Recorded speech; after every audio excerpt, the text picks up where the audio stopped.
Womanjika everyone, Womanjika meaning welcome. My name is Auntie Julianne and I'm an elder of the Wurundjeri Woi-wurrung people, and in recognition of doing my welcome to country, I'd like to pay my respects to my elders past, present, future and any elders that were here today, and I would also like to welcome you all here today. The Wurundjeri Woi-wurrung tribe consists of three families, the Nevins, the Terricks and the Wandans, and I'm part of the Nevin family. The three families all descend from one woman called Annie Barratt, which makes us one big family. Annie Barratt is the youngest sister of William Barratt, a pioneer for Aboriginal people in the 19th century, fighting for equality and land rights. I'm here today to welcome you all to the land of my ancestors. We call the land within our tribal boundaries our country. The Kulin Nation, Kulin meaning man, is made up of 5 groups. They are the Wurundjeri Woi-wurrung, Boonwurrung, Tanarong, Watharong and Dja-dja-wurrung. And to give you an outline of the Wurundjeri country and the area we cover. Wurundjeri country extends from north to the Great Dividing Range, east to Mount Baw Baw, south to the Morley Creek and west to the Werribee River. We cover a diverse range of land from the mountains to the beach and everything in between.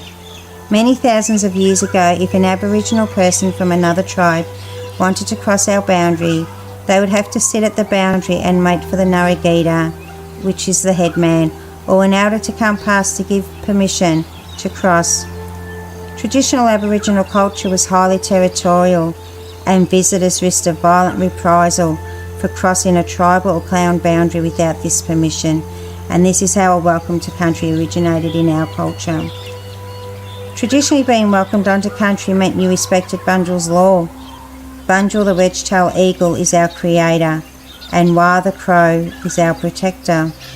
And as long as you looked after the country, you had access to our waterways and our land resources. And when you enter our country, we ask that you respect our resources, our fauna, flora and water, as they are very special to us. And when you are ready to leave, we ask that you leave it the way you found it.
We have lots of council services that support our community.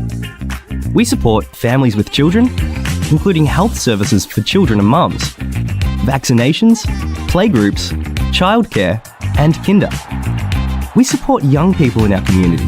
Through events and activities, we have services that can support people with disability, older people, and carers and family of people with disability and older people. Our libraries support everyone in our community, help people learn new things, and are free to join. We support our community to have fun and be active through events and activities, sport, and recreation areas.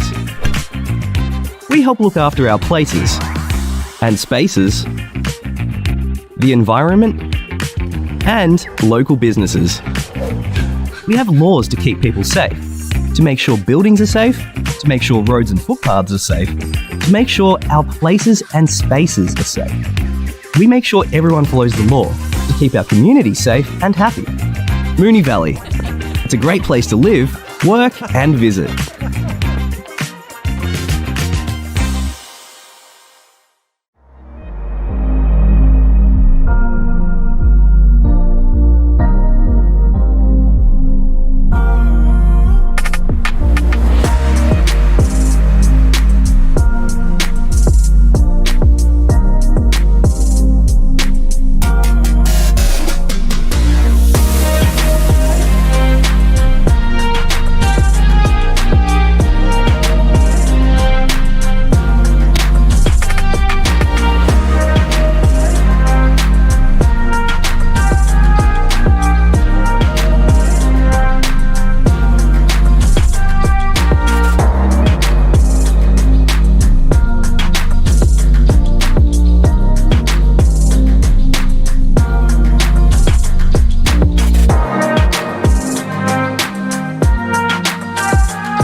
Welcome to the Council meeting. I'm Councillor Piers Tyson, Mayor of Moonee Valley City Council. We aim to get started every second Tuesday at 6:30 p.m. However, sometimes there are some delays behind the scenes that we need to work through, and we appreciate your patience. You can have a look at our agenda online for all the issues that we'll be talking about tonight, and we look forward to seeing you soon. Thanks. So every second Tuesday we work through our council agenda, and what that means is working through things from procedural, day-to-day issues, financial reports, all the way up to the most important things in Moonee Valley, in Victoria, or in Australia. And councillors can put up alternatives to that, can put up our staff officers' recommendation, and we can debate that and vote yes or no at the end of the day.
Woman Jika, everyone.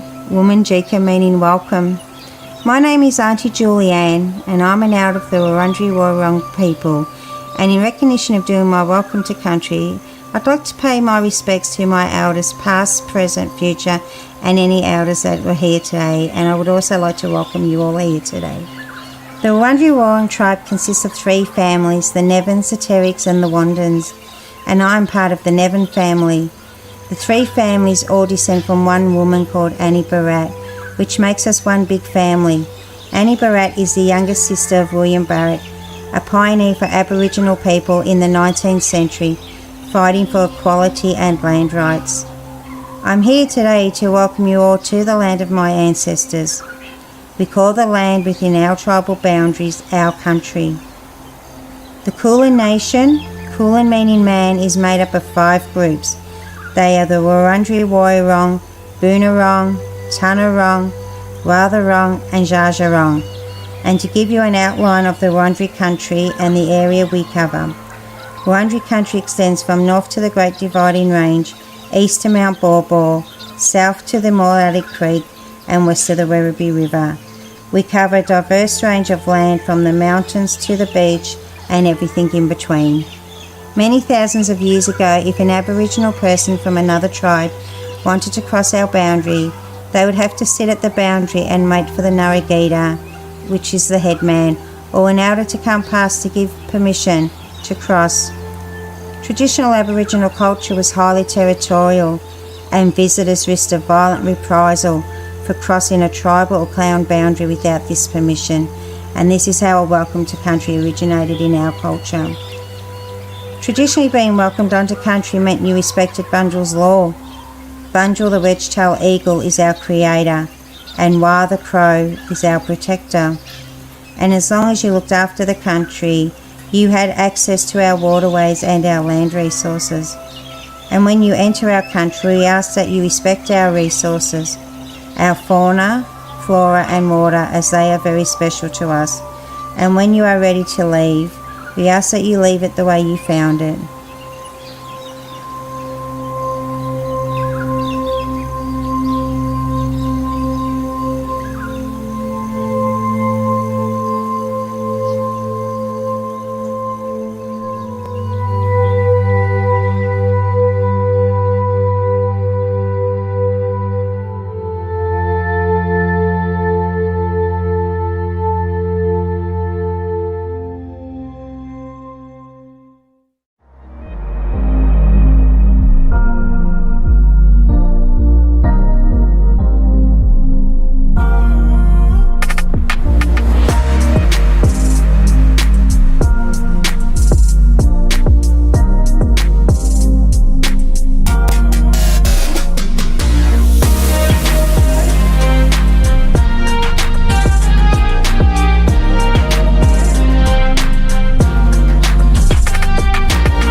Welcome everyone to the Council meeting for the 13th of February 2024, which I now declare open at 6:31pm. I'd like to warmly welcome the members of the public in the gallery who have joined us this evening, as well as those watching at home live on the internet. As well as being live streamed, the video recording of this meeting will be available on our website, so attendees in the gallery are advised that your presence may be recorded. I'll also ask that mobile phones be switched to silent during the meeting, and a reminder as well that council meetings require, under Governance Rule 75.1, personal video and audio recording in the chamber of the meeting is not allowed. On behalf of Moonee Valley City Council, I respectfully acknowledge the traditional custodians of the land on which we meet, the Wurundjeri Woi-wurrung people of the Kulin Nation, and pay my respects to their spirits, ancestors, elders and community members. I'd also like to acknowledge Ms Prue Digby and Mr Philip Carruthers, who are with us in the chamber tonight. Item 2 on the agenda is apologies and leave of absence, and councillors, I've received one request for a leave of absence from Councillor Bettio. Can I please have a mover and seconder that Council grant Councillor Bettio a leave of absence for the period of the 13th of February to the 28th of February 2024 inclusive? Moved Councillor Sypek, seconded Councillor Byrne. I'll put that to the vote. All those in favour? That's carried unanimously. Item 3 is the confirmation of minutes. Councillors, can I please have a mover and seconder that the minutes from the council meeting held on Tuesday the 30th of January 2024 be confirmed? It's moved Councillor Sypek, seconded Councillor Byrne. Councillor Sypek, would you like to speak to the motion? Councillor Byrne? Would any councillor like to speak to the item? If not, I'll put that to the vote. All those in favour? That's carried unanimously. Item 4 is declarations of conflicts of interest. Councillors, does anyone have a conflict of interest on any item tonight? No. Item 5 is presentations. Councillors, do we have any presentations? Councillor Isa. Thanks, Mayor. Several councillors and the Mayor met with members of Moonee Valley for Palestine group last week. We heard from each other and shared our concerns about the ongoing conflict in the Middle East and the horrific loss of life and destruction of livelihoods. Over past months, councillors have heard from residents distressed about the conflict and its impact on Palestinian and Jewish residents in Moonee Valley. The Moonee Valley Council and community have supported residents displaced by conflict in the past through in-kind and fundraising support and other practical measures. The provision of material assistance to impacted residents here in Moonee Valley reflects our local government responsibilities and jurisdiction.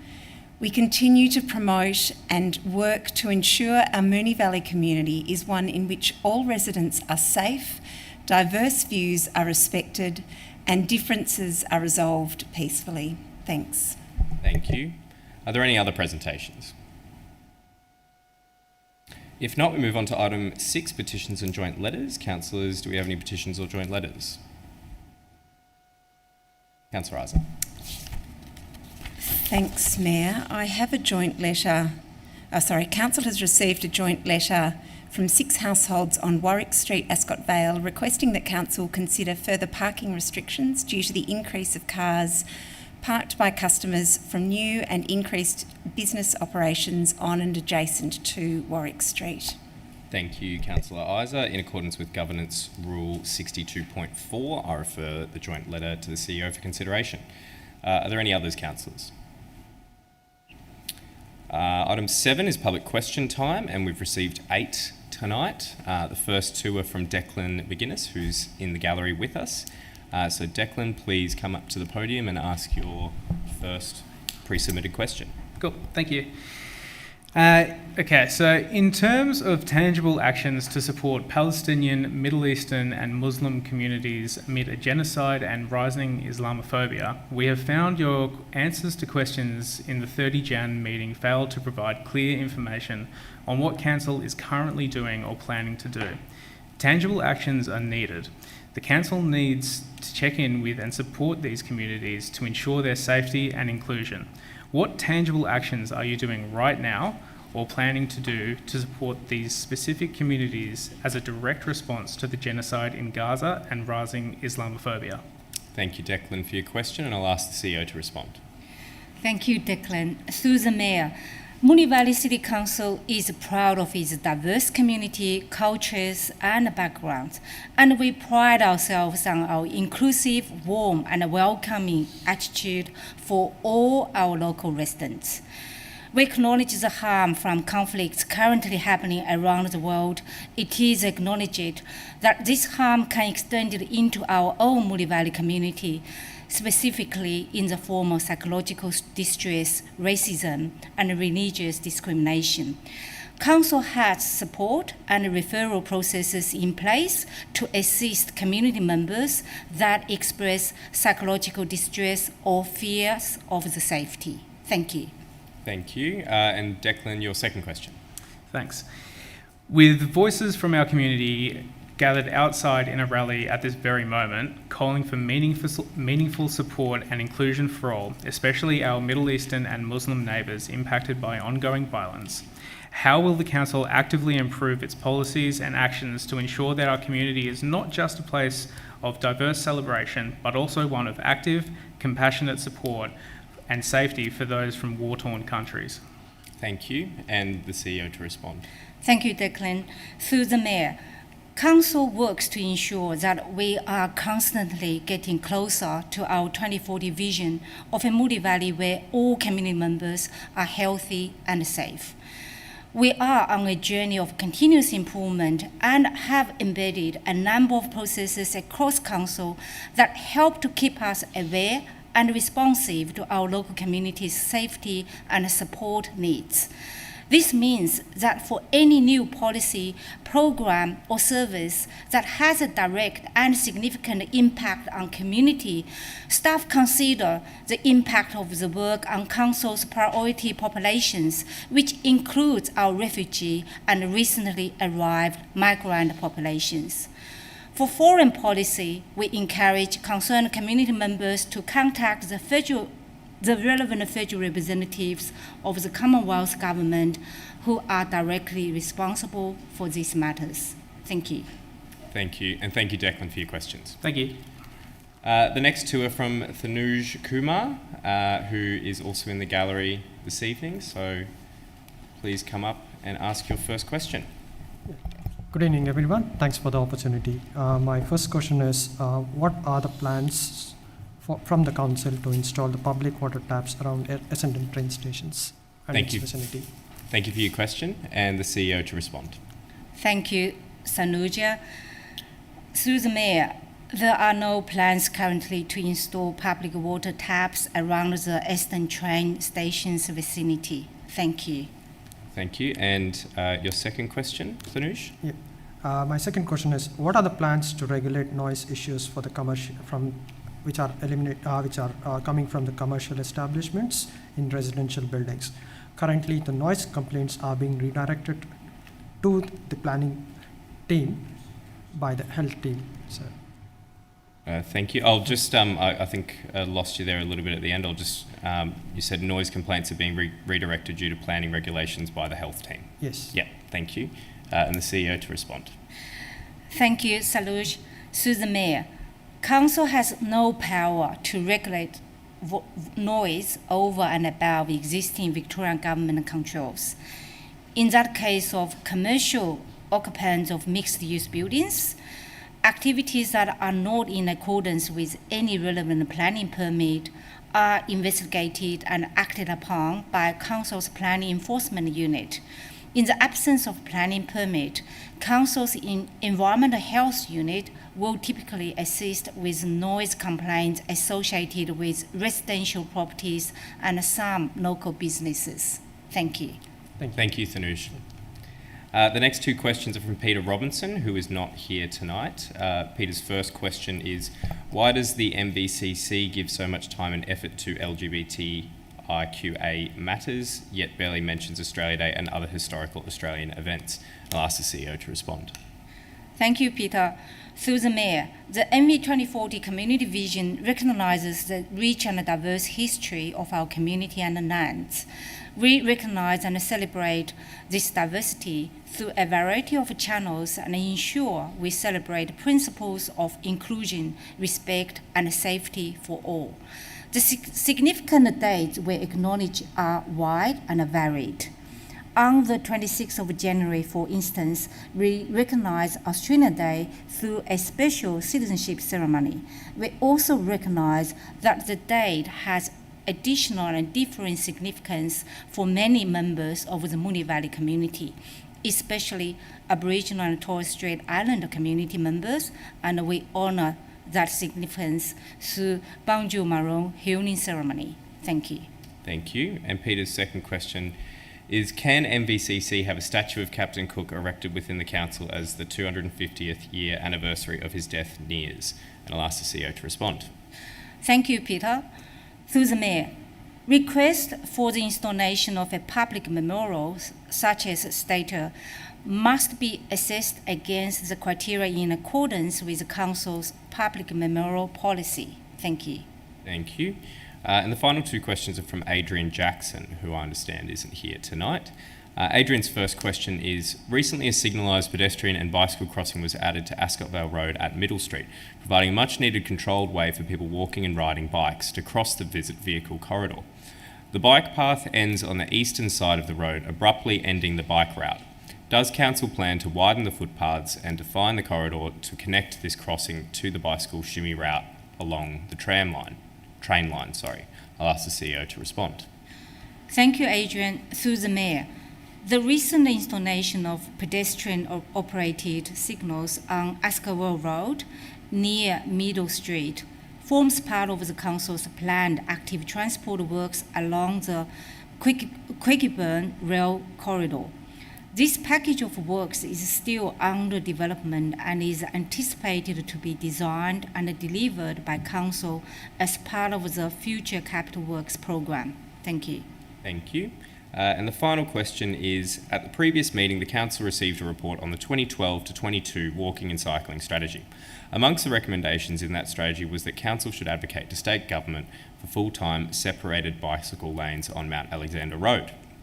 Given the stalled progress on this, its alignment with the MV 2040 connected outcome and its identification as a state government strategic cycling corridor, will Council write to the relevant state government members and ministers advocating for installation of these lanes in the next 5 years? And I'll ask the CEO to respond. Thank you, Adrian. Through the Mayor, while the Department of Transport and Planning's pop-up bicycle lanes program has concluded in accordance with the Council Plan 2021 to 25, Council will continue to advocate for improved, sustainable and accessible transport options across the city on behalf of the community. Thank you. Thank you. And thank you to all of our questioners and for those joining us tonight. Item 8 is reports from delegates. Councillors, do we have any reports as delegates? Councillor Byrne? Thanks, Mayor. I'm the Moonee Valley delegate for the Metropolitan Transport Forum, and we had a meeting in February, and I have forwarded through some meeting notes and also a presentation from David Meffam that I thought would be of benefit for councillors. I think that it's quite good reading. Their presentation was on rethinking parking, and it was quite interesting. We do things very differently to what other municipalities, especially inner city municipalities, do in terms of paid parking, and how we can move cars. So it was just an interesting different opinions on some things. I'd also like to note that there's a new chair. The outgoing chair, Jonathan Marsden, finished up at the end of the crossover this year. He's no longer the delegate for Hobson's Bay, and so Bernadette Thomas has come on to chair the Metropolitan Transport Forum. So it was great. Any questions, please feel free to ask me. Thanks. Thank you, Councillor Byrne. I'd also like to acknowledge Councillor Marsden, who has been a long-time advocate in that forum and is a fantastic advocate across the sector. Councillor Hodgson, do you have one? Thank you, Mayor. Yes, last week on Wednesday I attended the first meeting of the recently reconvened Melbourne Royal Showgrounds Community Consultative Group. This is a group that used to meet before 2019, and it's reformed as a way of updating the community on activities and at the showgrounds and working together to solve any strategic issues or matters of planning. The group has representatives from Melbourne Royal, from Victorian Racing Club, Moonee Valley Council, the Victorian Government Planning and Transport Department, and local traders and residents groups. At the meeting, we heard from Melbourne Royal about the requirements for event planning and how it's managed, including recent lessons learned from events that they held last year. And these included taking into account the feedback that Moonee Valley has been passing on from the information we gather from locals. I'm glad that we have representation on this group so we can continue to work with the management at the showgrounds to try and reach the best strategies for the traffic and noise management that's coming from the site. The meeting also included an update on the events calendar for the next few months, in particular a couple of major events. One was on last weekend, the Inked Lifestyle Expo, and one coming up on the 21st to 25th of February, the Victorian Caravan Camping and Touring Super Show. And for locals, you might be familiar with the caravan show, and in particular some of the traffic concerns that it brings with bump in and bump out with all of those hundreds of caravans making their way onto the showgrounds. If any residents have any issues or suggestions or feedback that they'd like me to represent at the next meeting in May, please get in touch with me. Thanks. Thank you, Councillor Hodgson. Are there any other reports? If not, we move on to item 9 reports. 9.1, response to notice of motion number 2024/03, street lighting on Roberts Road, Airport West. Councillors, do I have a motion? Councillor Isa. Thanks, Mayor. I'd like to move the officer's recommendation with an additional point to C that reads, request that consultation with the affected residents of 15 Roberts Road, Airport West takes place to see if special circumstances warranting additional lighting exist. Thank you. And a seconder? Councillor Hodgson. Councillor Isa, would you like to speak? Thanks, Mayor. Look, I've learned a lot in looking through the reading for this particular motion. I've learned a lot about the lighting that our officers work diligently to provide for residents across the municipality. I've also learned that we at Moonee Valley don't have a specific lighting policy or lighting guidelines for what we provide for our residents. And I've read with interest some of the lighting policies of some of our neighbouring councils, City of Melbourne, City of Marybeck, I think Brimbank might have one as well, and there are a whole lot of councils that have lighting policies and guidelines.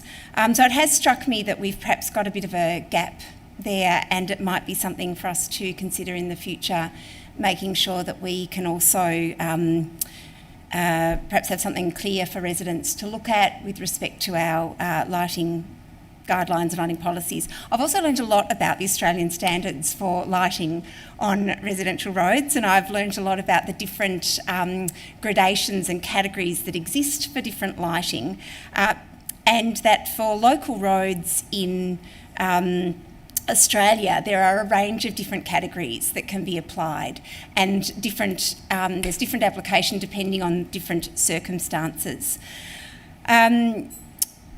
So the point C in this particular, in the amendment is, I guess, looking to see if any of those particular circumstances exist that might warrant additional lighting. Perhaps I think the ways the categories work is that where there's concerns about crime or pedestrian use is quite high, there are different ways that that categories are applied. So I guess just looking at whether there's anything there that might need to be considered.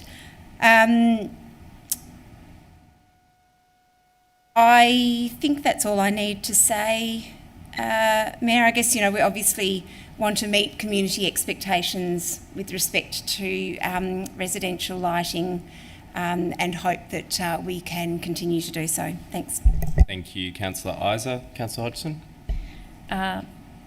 Thanks, Mayor. Look, I won't add anything to that. I think Councillor Isa and the officers have given us a bit of a, that information I was seeking last week. That's all come through, and a quick turnaround on this report too. And thanks, Councillor Isa, for that diligence and that explanation. Thanks. Thank you. Would any other councillors like to speak? Councillor Sypek. Thank you, Mr. Mayor. Just one. I also took a bit of time reading up about this, and I remember a few years back that Moonee Valley, in conjunction with the power suppliers, changed all the lighting in our streets to the P5. And that was a very, very good program that happened throughout the city, and I think it happened throughout other cities as well. And that's where the Australian standards come into effect. And I'm just sort of a little bit apprehensive about creating a lighting policy when we already have what they call an Australian standard. Now, the reason why is in the officer's report, and let me read, it says, confirming the exact lighting standards for local roads across the municipality would require a comprehensive external audit, computer modelling and on-site assessment to be taken. Now, we can't just do this for one road. If we're going to have a policy, it's going to be across the whole municipality. Now, if we're going to do an audit on every single road, we're going to have to employ an army of people or get an external auditor with an army of people to walk around with light detectors working out what the lux medium light will be in these streets. This is going to cost not thousands, not tens of thousands, this is going to be in the millions. And I think we already have a standard. Our officers have done a report and told us that it complies, and I think we should be sticking with what the Australian standards instead of us becoming lighting experts and trying to figure out what the lighting processes are through here. So for me, Mr Mayor, I'm also going to foreshadow the original officer's recommendation. Thank you, Councillor Sypek. Would any other councillor like to speak? Councillor Byrne. Thanks, Mayor. Look, I note that what ended up being moved was not actually to create a new policy, whilst that might have been something that was, potentially thought of, and it wasn't sort of one of the three options that were listed. I think that, as Councillor Isa mentioned, there does seem to be a gap, and I too have learnt, and probably everyone around this table, a lot about lighting. We don't necessarily light up our city as much as other municipalities, but we are in compliance, is how I'm reading it. If we were to up our level, it would cost a significant amount of money. This around the 15 Roberts Road area, we're looking at sort of $6,000 or $12,000 if you were to do the two plus ongoing costs. But I suppose my fear with that would potentially be the snowballing effect of, if you've got something that's compliant and then you sort of give the, or maybe we can go that little bit more in this space, how that sort of snowballs across the municipality. We know how quickly news can spread on social media, and if we've got lots of people wanting those things. But I am mindful that that is not actually what this motion ended up landing on. I'm not sure whether B and C sort of could be a little bit confusing potentially to interpret. Endorsing option 1, which is maintaining the current street lighting, but then also going into consultation. I'm not sure if the consultation with the affected residents then comes back to say, yes, there should be more lighting, if that then overrules point B. I'm not sure if that was the intention of that. I mentioned a fortnight ago that I thought that being very specific to a number on a street wasn't necessarily where I thought council should be sitting. But obviously this report has come back, and the officers have done a good job to put the information together as quickly as they did. So I might ask Mayor if the motion can be split, please, or if you can consider it to be split, and I will leave it at that. Thank you. Thank you, Councillor Byrne. I'll take that under consideration. Would any other councillor like to speak to the motion? Councillor Nation. Thank you. Excuse me. Thank you, Mayor, and hopefully there's not too much of a lag. I'm obviously off working in the Middle East at the moment, so hopefully audio and video comes through all right. Look, I take a little bit of a different take on this report, and probably the thing that doesn't sit the best with me is the analysis of the options and how option 1 has been determined as the more favourable. The justification in the summary of options analysis for option 2 and option 3 talk about if this request was facilitated, there would be a precedent that could potentially cost council $76 million plus $760,000 ongoing, and to have a tangible impact on the local nocturnal fauna eating and breeding patterns. Now, I do think that's a little bit of a stretch, to be fair, because we get requests all the time. It might be a footpath improvement, it might be we're putting a speed hump in, it might be we're planting a few trees in a particular park. And if we took this justification as a way of analysing anything we do, then we probably wouldn't do anything, because we wouldn't just put in one speed hump if we had to put them in every street in all of the city, or we wouldn't just fix or widen one particular footpath, because then we'd have to do it for every single footpath and it would cost $100 million.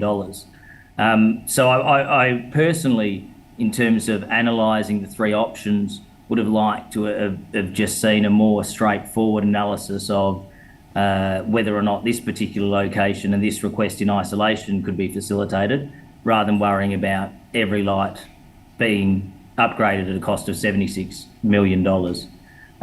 So that has, I guess, made it hard to make an objective, find an objective view on just this particular request. And I hope that it doesn't stop residents from putting in requests for particular infrastructure upgrades, because they might be less inclined to if the justification is always just going to be no, because it would cost us $100 million to do it throughout the entire municipality. I'll wait to see what anyone else says to see how I think I'll vote on this, but I just did want to flag that summary of options analysis, because I did not find that helpful. Thank you. Thank you, Councillor Nation, and we can hear you loud and clear. Would any other councillor like to speak? If not, as there's been some dissent, I'll ask Councillor Isa whether she wants to close. No? All right, I will put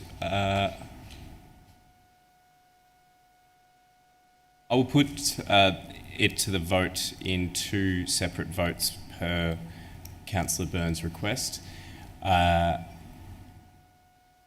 I will put them in 3 votes, the first being A, the first being B, the second being B, the third being C. So I will put A to the vote. All those in favour?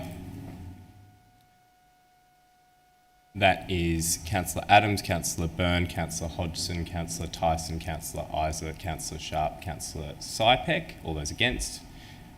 Councillor Nation. I declare that part carried. I will now put point B to the vote. All those in favour?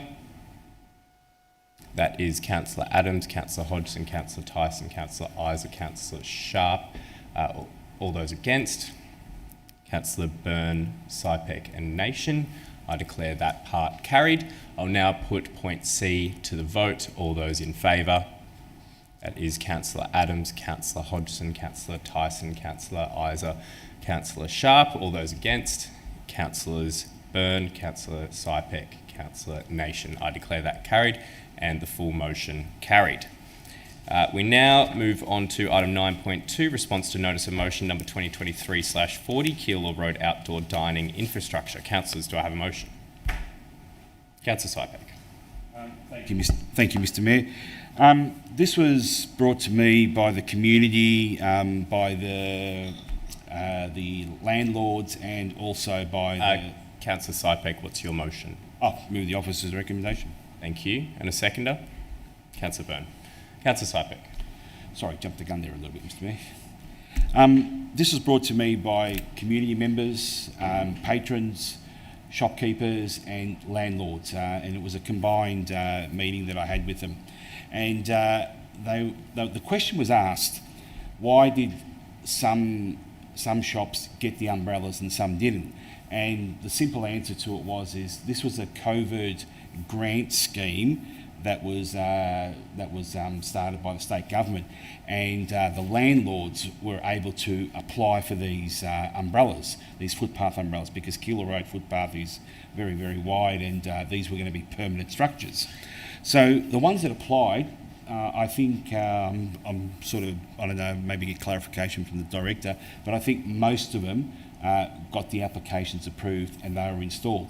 And the ones that didn't, well, they're missing. So when you walk down Keilor Road, you see 3 of them together, then there's a space, then there's 2, then there's a space, then there's 1, and it looks just a little bit hodgepodge, a little bit sort of ad hoc. So the landlords and the shopkeepers and the patrons have asked, could we look at increasing the umbrellas on Keilor Road to make it a little bit more uniformed? So our officers came back with a report saying that it was all a part of a grant scheme and there was no funding for it. So what we're just going to now look for is probably obviously alternative sources of revenue or alternative grant schemes, or maybe this could be an item that might be put into some future budget at some time. Don't know where to go, but that's where it all started from, and I'm happy that the report has come back, and I think there is a gap there, and I think this is a reasonable request from the community. Thank you, Councillor Sypek. Councillor Byrne? Thanks, Mayor. Look, this was a really successful program eventually, once it finally got going. It did take a while to install them at the time, but it was really good and it has significantly improved the streetscape. Noting that the streetscape also has a big infrastructure spend coming soon later on this year, which is very exciting. I suppose one thing that I reflect on when I read this report is that whilst this was initially funded by a state government grant, like, what a great way for council to spend our money. Like, I would be happy for these dining hubs if we know that they're going to work, the businesses like them, the people who are eating at them like them, the people who are working in the area like them, the residents surrounding like them. If everyone likes them, is it really that much of an issue if it goes, you know what, maybe this is a type of infrastructure that council can look at funding ongoing. Just because it happened one way initially doesn't mean that it always has to happen going forward. Due to the upcoming capital works along Keilor Road, I'm okay with the officer's recommendation, which is basically just noting the cost and related considerations at this point in time. It'll be very interesting to see if we get that request that Councillor Sypek was talking about from the Nidju Traders Association or from the traders that have missed out at budget time, to see whether there will be an addition, particularly post the works. But I'm not necessarily against council supporting our small businesses in this particular way. It notes in the report that they are still council infrastructure, but it is unfortunate that at the time we couldn't quite get everyone on board at the time, and now everyone sees how great it is, everyone wants to jump in. But that's okay, these things happen. Maybe one day it'll expand, and I think that'll be a good thing. Ta. Thank you, Councillor Byrne. Would any other councillor like to speak? If not, I'll put that to the vote. All those in favour? That's carried unanimously. Item 9.3 is Audit and Risk Committee, minutes of 11 December 2023, meeting biannual report and performance assessment.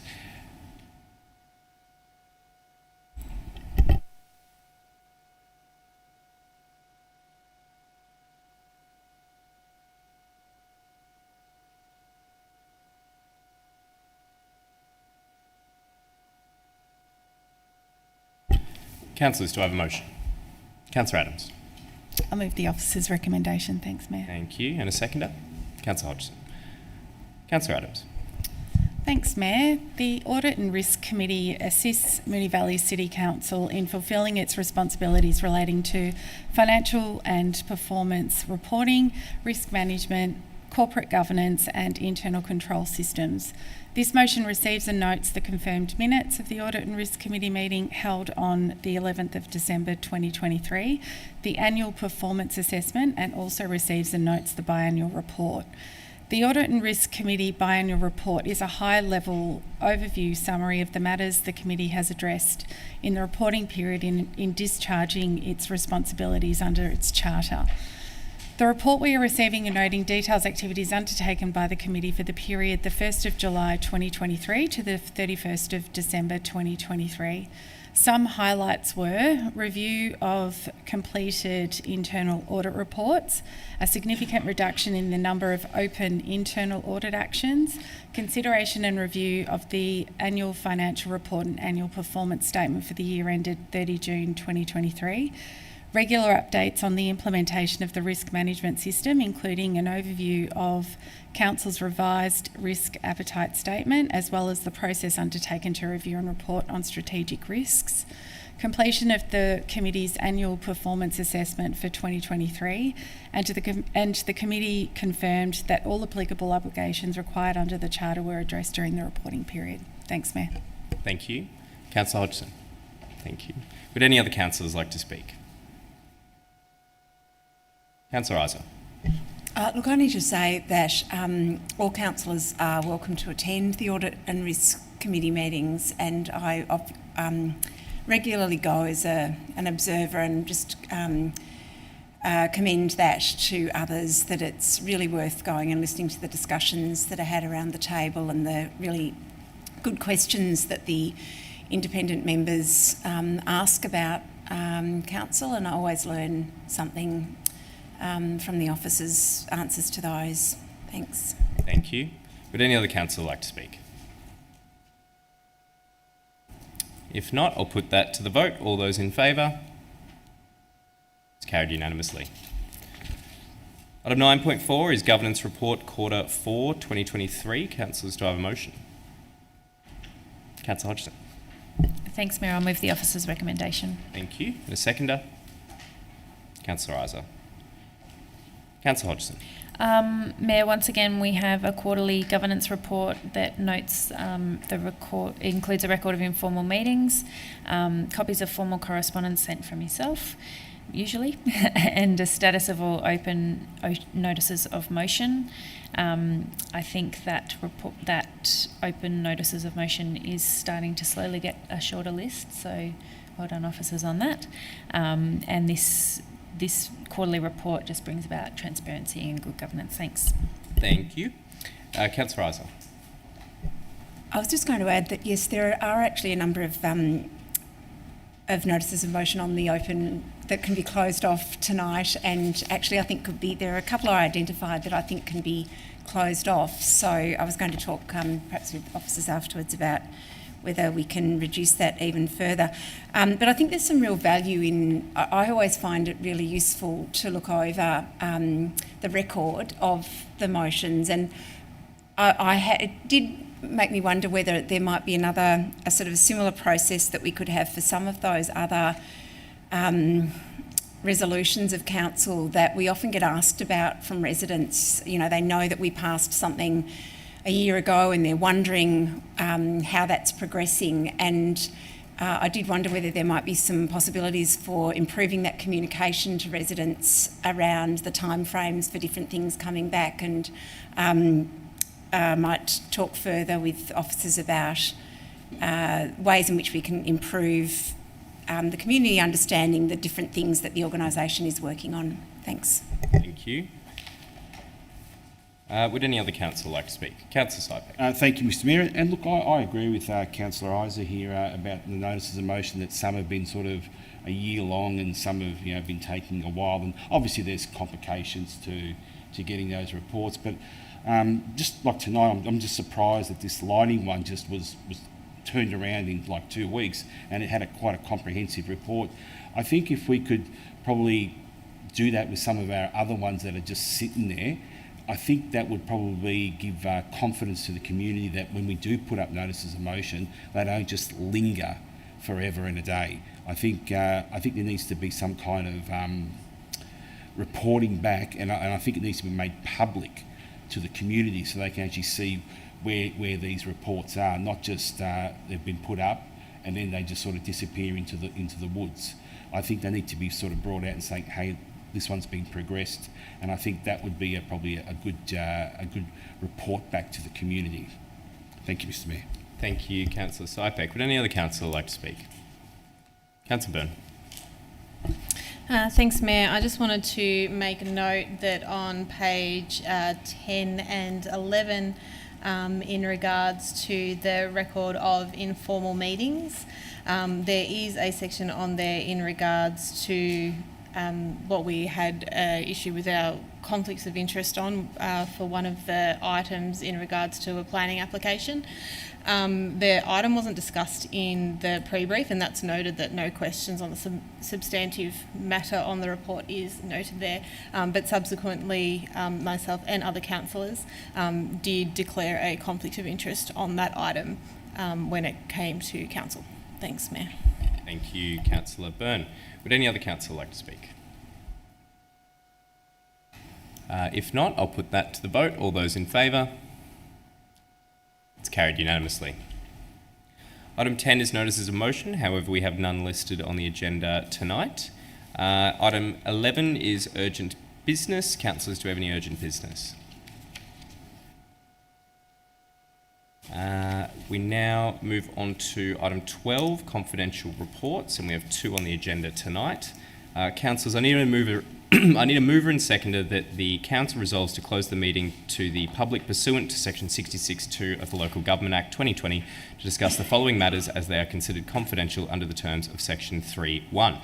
12.1, expenditure of soccer infrastructure reserve funding contains confidential information relating to A, council business information, being information that would prejudice the council's position in commercial negotiations if prematurely released, as it contains confidential commercial and conceptual information.